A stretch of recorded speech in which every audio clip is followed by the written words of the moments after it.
दुखिया को न सताइए, दुखिया देगा रोए। और जब दुखिया के मुखिया सुने तब तेरी गति का होए। राधे राधे महाराज जी। महाराज जी, अगर कोई व्यक्ति हमारे सीधेपन का फायदा उठाकर हमारे साथ छल कपट करता है या विश्वासघात करता है तो उसे क्या हमें अपने जीवन से त्याग देना चाहिए? नहीं, इस परिस्थिति में खुद को कैसे प्रसन्न रखें?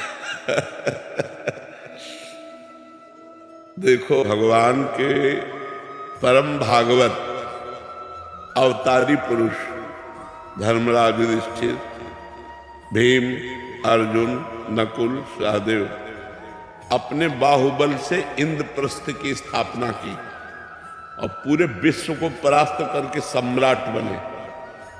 और शकुनी ने पासे में सब गायब कर दिया। क्या भगवान उस समय सुदर्शन चक्र का अगर प्रयोग कर देते शकुनी के ऊपर तो सारा खेल समाप्त हो जाता, कौरव भी बच जाते और पांडवों को भी दुख ना भोगना पड़ता। पर ऐसा कुछ नहीं किया।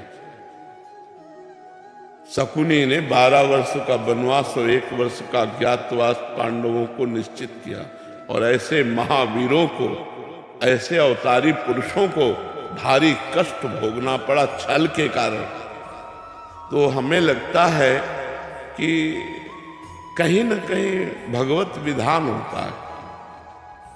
जो आदमी छल कर रहा है हमारे साथ, शायद है कि हमने पूर्व जन्म में उसका कुछ लिया होगा।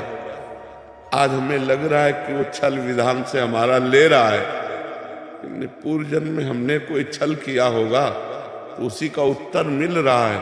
मुझे ऐसा मान करके शांत, अगर त्यागने की जरूरत है तो त्याग दीजिए, नहीं कुछ ऐसे संबंध जहाँ त्याग भी नहीं सकते। भले अपना घर का कोई सदस्य है, अपने परिवार का अपना प्रिय सदस्य है, कैसे त्यागोगे? अपना पुत्र है, अपना पति है, अपना मित्र है, अपना, तो सहन करना चाहिए। मतलब दूसरा उपाय नहीं है, एकमात्र सहन करना उपाय है। कबीरा खुद को ठगाइए, दूसरों को ना ठगे। अगर हमको कोई ठग रहा है तो वो देख रहा है, छोड़ दो उसके ऊपर, जाओ जाओ। जब वो मालिक हमारी तरफ देखेगा तो निहाल कर देगा, जब उसकी तरफ देखेगा तो बेहाल कर देगा। दुखिया को न सताइए, दुखिया देगा रोए। और जब दुखिया के मुखिया सुने तब तेरी गति का होए। ऊपर से लेकर के ये आज तक इतिहास साक्षी है।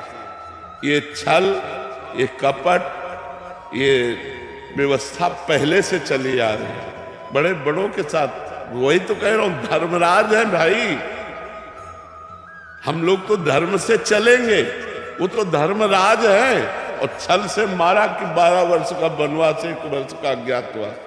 ऐसे महापुरुषों को भी छल, चाहते तो 1 मिनट में शकुनी को निपटा सकते थे भीम। 1 मिनट में केवल गला पकड़ के दबा दे तो जान से मर जाता। लेकिन सबकी जड़ शकुनी था और उसका कहीं बाल बांका भी नहीं किया। और बहुत कष्ट भोगा, बहुत कष्ट भोगा इन महापुरुषों ने। वो बहुत विधान करने वाला है। लड़ाई, हमें तो लगता है लड़ाई झगड़ा छल कपट इसमें सब ठीक नहीं है। शांति से सह जाए तो अच्छा है। देखो कितना सहने की कोशिश की पांडवों ने।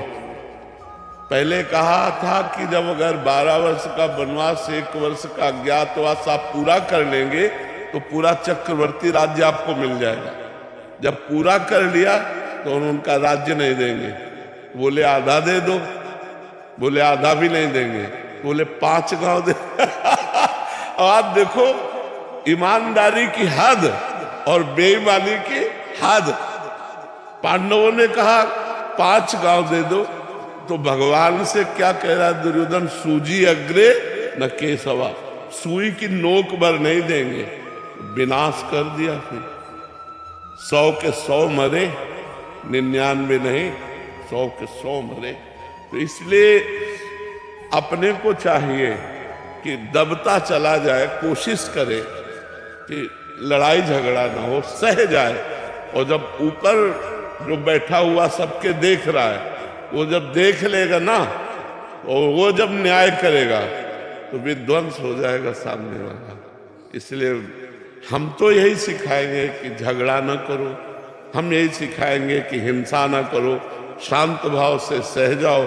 अगर कहीं ऐसा लगता है तो राजकीय विभाग का सहयोग ले लो, लेकिन लड़ाई झगड़ा न करो। बहुत शांति थोड़ा जीवन है। आजकल लोग जरा जरा सी बात में हिंसा कर देते हैं, ये नहीं जानते कितना कीमती मनुष्य शरीर, और इसको हम नष्ट कर देंगे और हमें कितना बड़ा अपराध लगेगा। ये सबसे बड़ी भगवान की सृष्टि में ये मनुष्य योनि है, सबसे बड़ी योनि है और बड़ी महिमाशाली है। इसके द्वारा बड़े बड़े पवित्र कार्य किए जा सकते हैं, पर लोग जरा जरा सी लड़ाई में एक दूसरे की हिंसा कर देते हैं, या जरा सा ऐसा समस्याएं आई तो पूरा परिवार जहर खा लेते हैं। ये सब नहीं करना चाहिए। सहना सीखो, नाम जप करो और भगवान के आश्रित रहो। किसी तरह संसार से हम मुक्त हो जाए, नहीं बहुत कठिन, बार बार जन्म, बार बार मरण कहाँ तक भोगेंगे यार, कितना भोगेंगे, कितना कष्ट है संसार में। इसलिए नाम जप करो।